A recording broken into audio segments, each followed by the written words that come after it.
tugas ini besok dikumpul, sedang kita belum siap apa-apa. Gimana sih kalian ini semua?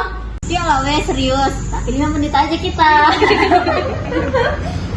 Nah, gitu loh dari tadi weh. Jadi gimana? Siapa yang tahu tentang kondisi pasar kain? Sekarang tempatnya sebenarnya udah bagus. Iya kan, sekarang tempatnya itu kayak udah direnovasi gitu kan, jadi lebih cantik gitu. Iya, udah ada eskalator juga. Seru loh di situ. Dulu sebelum direnovasi, pajak kain itu sempit kalau tempatnya. Iya, kalau sekarang udah bisa UTG-an di sana, ada lebih bagus. Iya weh. Tapi kan weh, semalam pas aku lewat di sana tuh tempatnya sepi banget loh. Padahal tempatnya udah lebih bagus kan weh. Iya sih, tapi pajak sekarang sunyi kali, nggak seseru yang dulu. Iya, kasihan kan pedagang. Padahal tempatnya udah bagus ya kan, tapi kenapa ya tempatnya masih sepi? Kayaknya banyak orang yang belanja online deh, kayak aku nih. Iya kan weh, kadang sambil rebahan aja kita bisa check out loh. Bahkan belum gajian aja sempet-sempetnya kita check out bareng. Woi, serius dulu apa? Kayaknya tantangan terbesar pedagang di pajak kain itu penjualan online kayak di Shopee, TikTok, kayak gitulah, ya nggak sih? Iya ya kan, pedagangnya juga nggak pada ngikuti perkembangan zaman. Iya, aku sendiri aja males ke pajak, belum panas, capek, belum lagi bayar parkirnya. Iya kan, kalau di rumah tinggal klik, bayar, terus diantar lagi sama kurirnya. Ya kan, belum lagi kalau mama-mama kita ini ketemu kawan-kawannya. Aduh, bisa lama lah ya dari pajak tuh. Tapi kan weh, yang namanya pasar tradisional pasti mereka memiliki kelebihan. Kita bisa lihat barang secara langsung. Iya, bisa juga kan cek kainnya secara langsung. Iya, Juga bisa tawar-menawar ya kan? ya kan, kalau di online mana bisa tawar menawar. Ya paling cuma 15 ongkir. Nah, terus gimana solusinya biar supaya pajak kain itu rame lagi? Pedagangnya harus mulai promosi di media sosial. Iya, sekarang kan promosi online itu penting. Iya kan, pajaknya juga harus juga lebih menarik lah untuk anak muda. Nanti contohnya wifi gratis. Iya betul. Orang kalau fotonya bagus bisa langsung posting. Pasti suka. Paket siapa kak? Atas nama Sadi Ismaulia.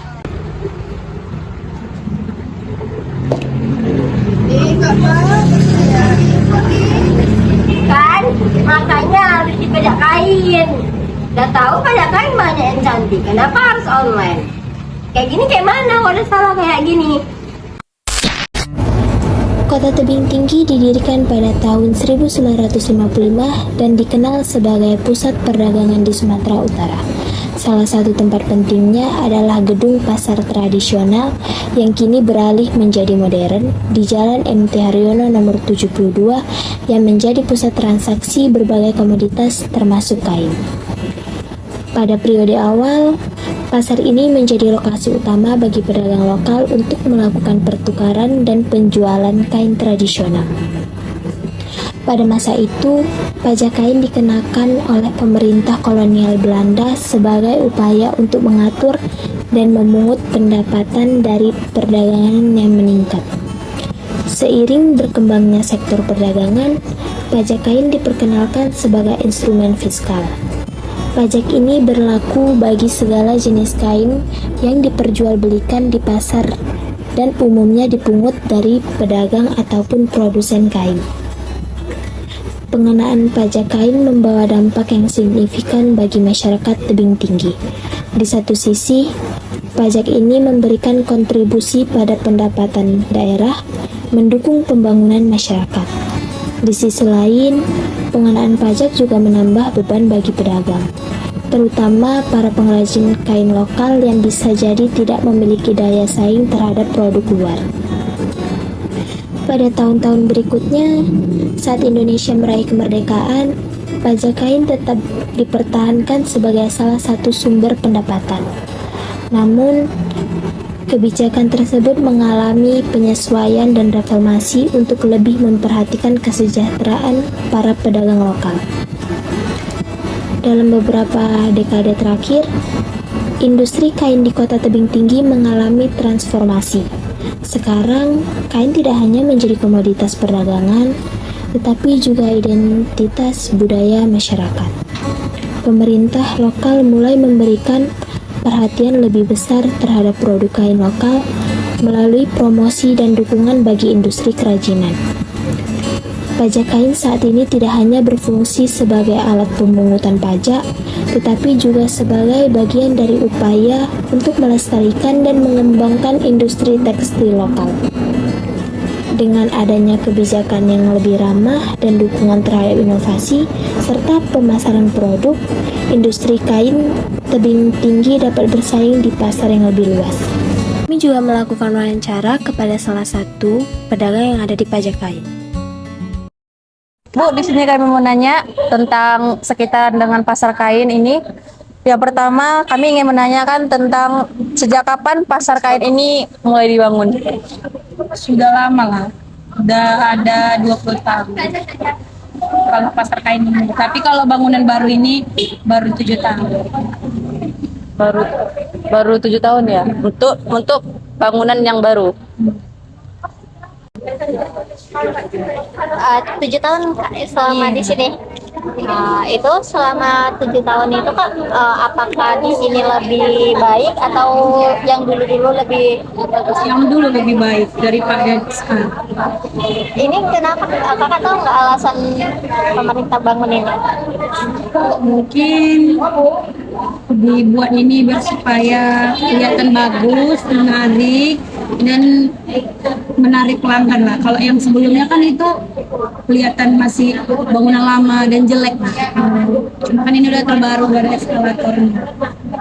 Kalau untuk kita lihat Bu, faktor yang mungkin buat dia kurang ramai daripada yang 7 tahun yang lalu sama yang sekarang itu kira-kira apa faktor ya? Faktornya apa ya? Kayak sih lebih sunyi lah faktornya bangunan baru ini. Maksudnya faktor permasalahannya Bu untuk Untuk dibangun ini faktor masalah kenapa ini bisa sepi nggak seperti 7 tahun yang lalu gitu. mungkin karena ada terjadinya online, jualan online. Oh, iya. Sekarang orang jualannya udah di mana-mana banyak ya kan Dek. Itulah dia kenapa sunyi. Apakah pajak kain ini bakal mau mengikuti perubahan zaman Kak, kayak misalnya live streaming di dalam toko gitu? Ya itu bakalan dibuat, cuma belum tahu lah tak kapan. Tapi ada. Mau kita live-kan ada. Itu dari kitanya sendiri atau memang dari sananya Kak? Kita sendiri aja. Oh, Kita sendiri. Berarti kompa ya? Iya, Berarti kompak. kemauan kita Iya, gitu. kemauan kita sendiri lah. Karena kan sepi, jadi kita buat live aja, live TikTok ataupun jual online. Dari beberapa pelanggan di sini penjual di sini Kak, ada yang udah ngelakuin itu? Ada banyak loh. Udah bertahap lah. Cuma kalau di kakak belum, masih offline lah. Posting-posting di sosial media juga belum ada Kak? Tapi rencananya ini mau dulu.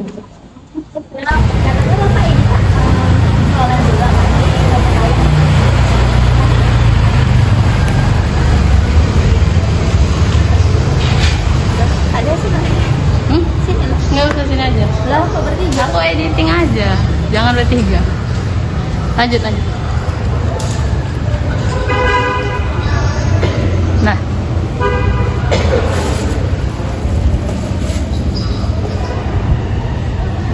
Tuh, doa. Iya.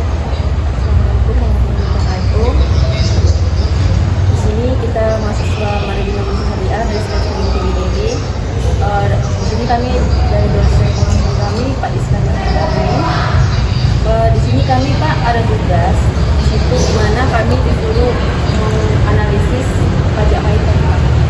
Kemarin kami sempat analisis juga Pak, kami sempat wawancara orang. Ternyata yang kami wawancara kurang paham sama yang tadi. Jadi kami disuruh mengulang wawancara. Bapak itu sendiri ngasih info. Mungkin kami juga nanya kan cuma sekitaran tentang pajak ini Pak. Karena kayak paling pertama kayak sejarahnya Kak. Dulu kan pajak kain belum dibangun ya kan Kak. Dari sejarah dari yang sebelum dibangun sampai sekarang itu Ya, itu dulu namanya pajak emas.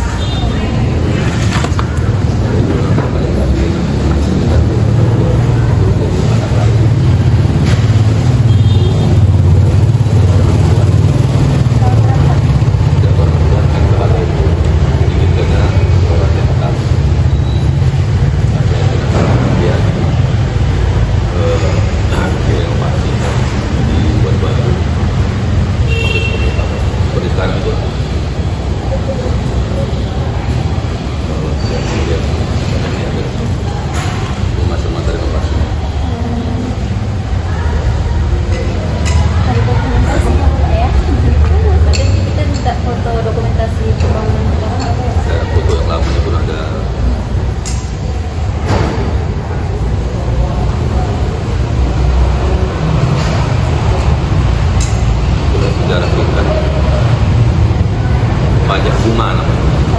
Nama itu asalnya pajak bunga. Sekarang di pasar kain.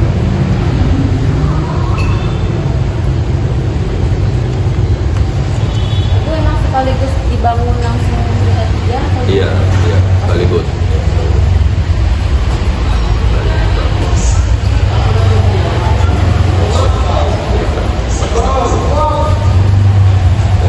Angka saya lupa.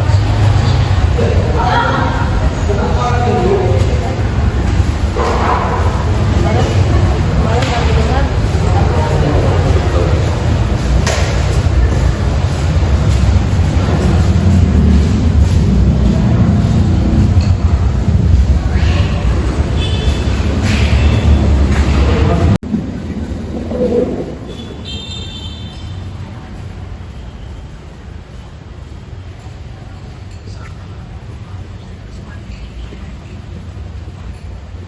Lagi. Bertanya lagi. mungkin Pak Itu cukup dari jawabannya. jawaban mungkin dari tahun itu kan berarti kami nanti minta dokumentasi foto pembuatan itu apa ya Pak? Kalau kita lihat dari Kan itu dulu Pak yang pada bunga kan.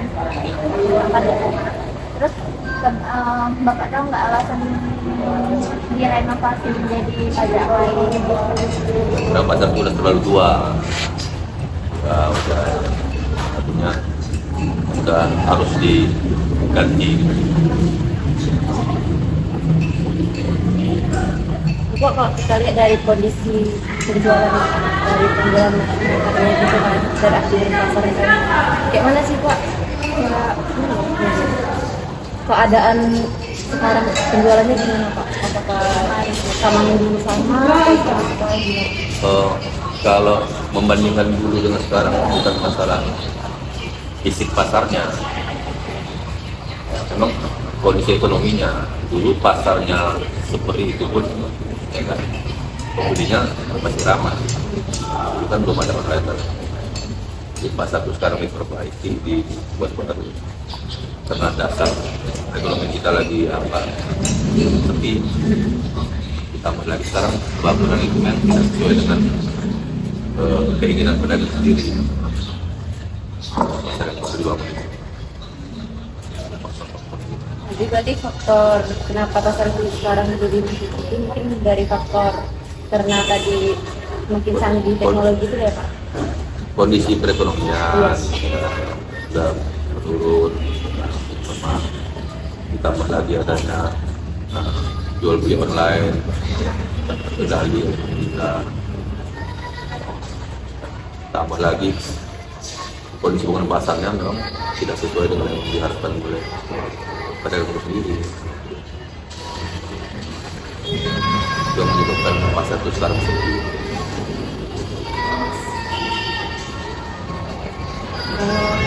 Untuk mungkin kekurangan dan kelebihan dari pasar itu apa? Untuk kekurangannya seperti apa, kelebihan seperti apa?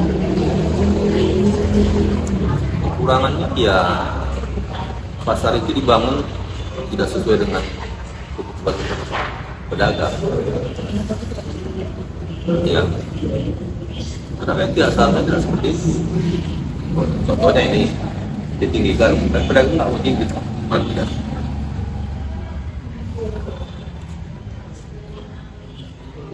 Sekali kalian pergi ke Jalan Pancing Medan, ke pasar MNPC, itu hidup rendah.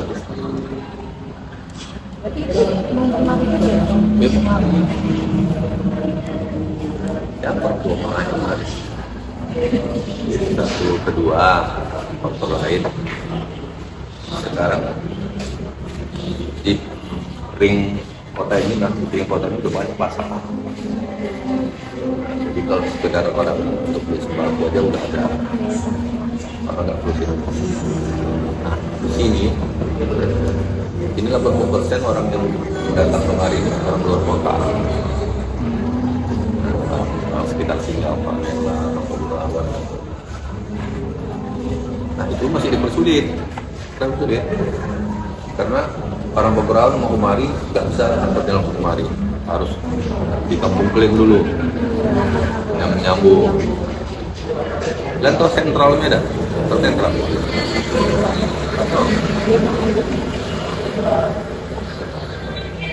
Itu pusat grosir Sumatera Utara. Sambu tahu? Sambu nggak tahu juga. Nggak pernah ke Medan Pak. Sambu itu stasiun angkot. Jadi kenapa sentral itu harus pusat sentral pasar, pusat pasar. Kenapa dulu? Karena dia dilalui oleh pusat. Jadi banyak faktor kenapa pasar ini mati. Dari segi angkutan umum mungkin ya Pak, dari segi angkutan umum Iya, terus sama juga segi apa nih, ya segi ekonomi juga, banyak ekonomi banyak lain, faktor yang lain. Tidak adanya apa skill orang-orang di itu mengelola. Sehingga prinsipnya jadi dibangun karena itu ya, anggarannya habis. ya. Kemarin bapak saya juga bilang gitu. Pokoknya siapa? Bapak saya jualan di SMP 2. Sipil 2. Tapi Pak, kalau di Jawa kan nggak tahu Pak, pemerintah buat di ini mungkin juga supaya nggak banjir, ini asli banjir Pak. Pedagang yang dia bukan takut banjir, ini udah laku. Dia datang juga harus banjir. Tapi kalau orang nggak banjir. Ada langsung. Ada. Jadi ini semenjak dibuat nggak pernah diresmikan, Oh ini nggak pernah dipakai.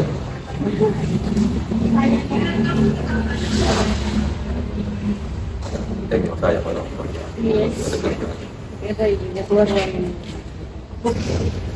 Jadi kami yang itu bayar ekstra itu. oh ya bayar. Cuman ya tersedak aku bayarnya. Karena mereka cuma mau bayar langsung pada. Iya. Jadi bapak pedagang main bola pun bisa.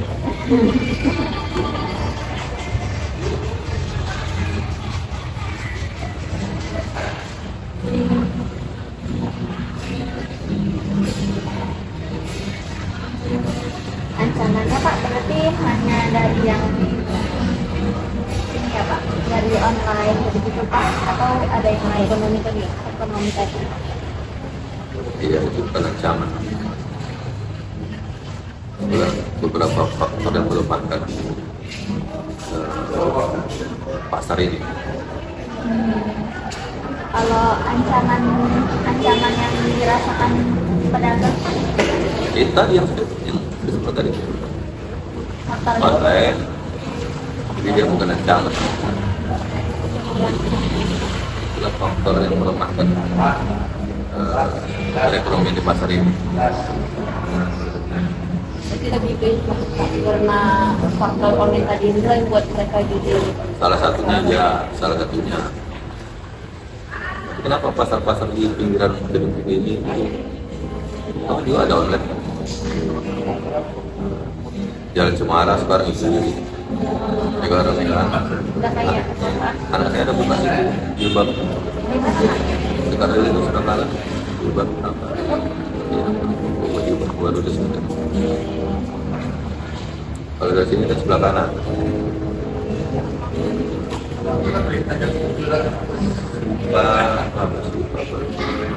di ruko-ruko itu ya. harga kain kan Pak banyak kan ya tempat-tempat yang jadi banyak itu kan rame itu orang itu pas kan sampai sedikit Pak langsung pergi pedagang mulu itu kemana Pak tidak ke bawah-bawah gitu Ya ada yang bangkrut, nggak jual lagi. Ada yang beralih profesi.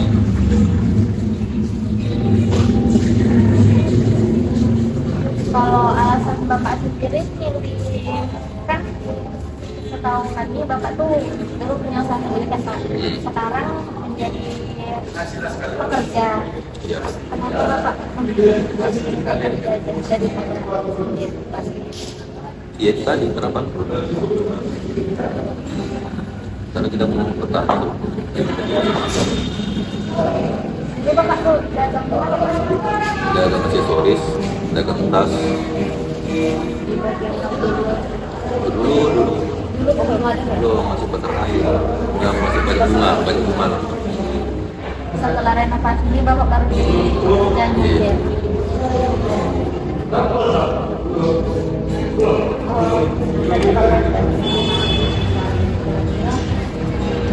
Strategi yang bisa dibuat pedagang-pedagang sekarang mungkin supaya dagangan mereka laku atau berkembang.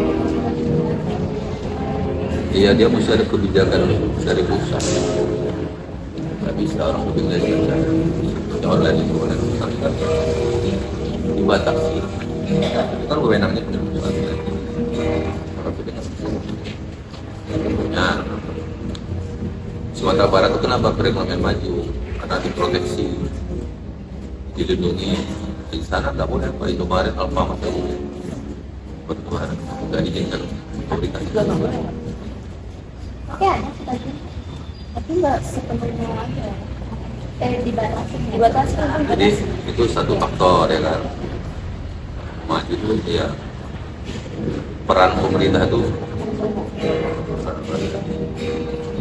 masyarakat itu mau berbuat nggak bisa kalau itu mesti ada derogasi lah.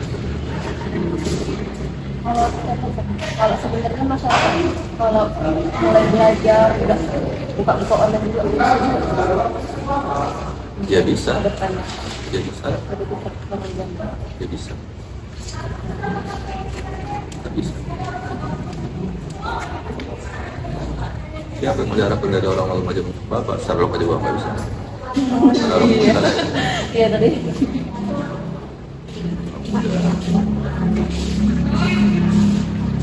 Pak, kemarin kan 2 bulan lalu atau 3 bulan yang lalu di lantai 3 itu ada peresmian fermentasi ya Pak? iya. Itu kemarin kami lihat lantai 3 cuma ada 2 ruko atau 1 ruko yang itu Nanti dua itu. masih ada tipe Kapan nggak lihat? kami ke semalam hari Sabtu juga Apa deh? buka jual baju. Nanti tiga. Iya. Iya kan? Nggak tahu cuma seminggu. Salah kan bukan nanti tiga.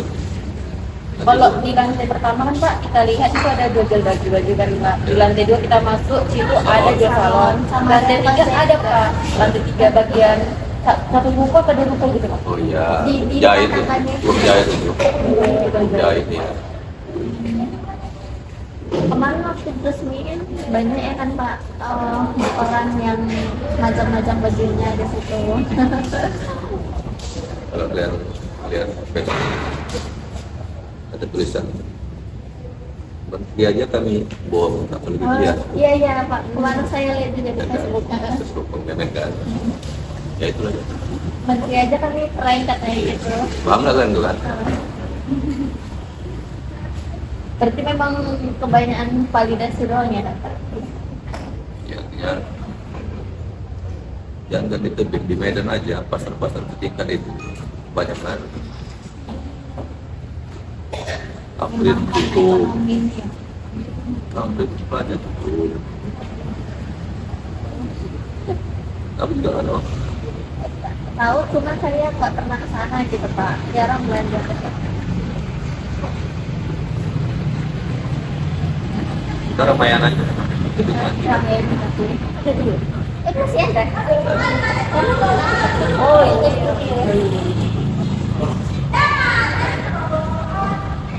Karena kan harganya sangat-sangat Karena kota tebing ini kan kalau dibangun kita bersama masyarakat bermaju. Tapi itu kita nggak menganggap sekali.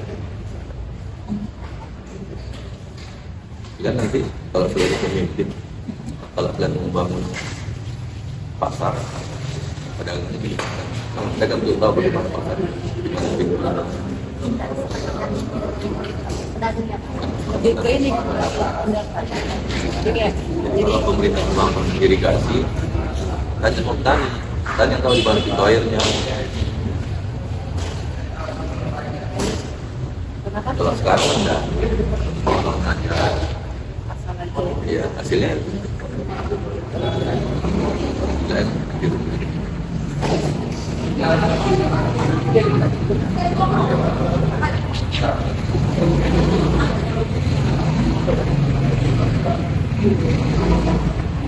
berarti presiden kemarin itu tuh nggak ada pengaruhnya sama pajak kayak gitu. Itu gimana?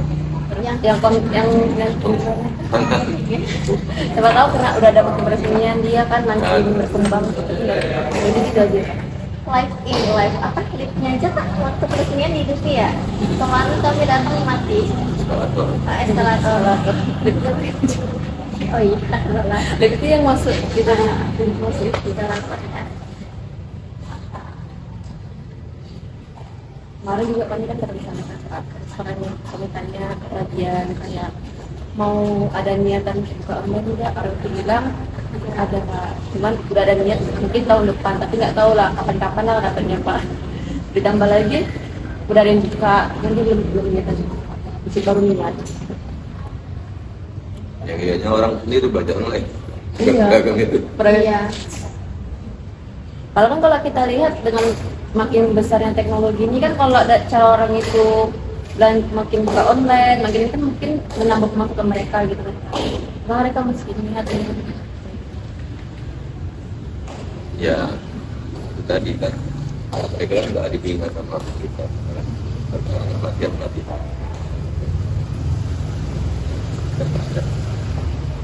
Itu dari ini nggak sih Papua kayak yang orang itu kadang lebih tidak paham cara ini kayak mana, mungkin dari situ. Itu faktor itu kecil sekali. Ya, kalau seorang itu melakukan aktivitas jual beli secara online, perekonomian itu tapi bantu sekali.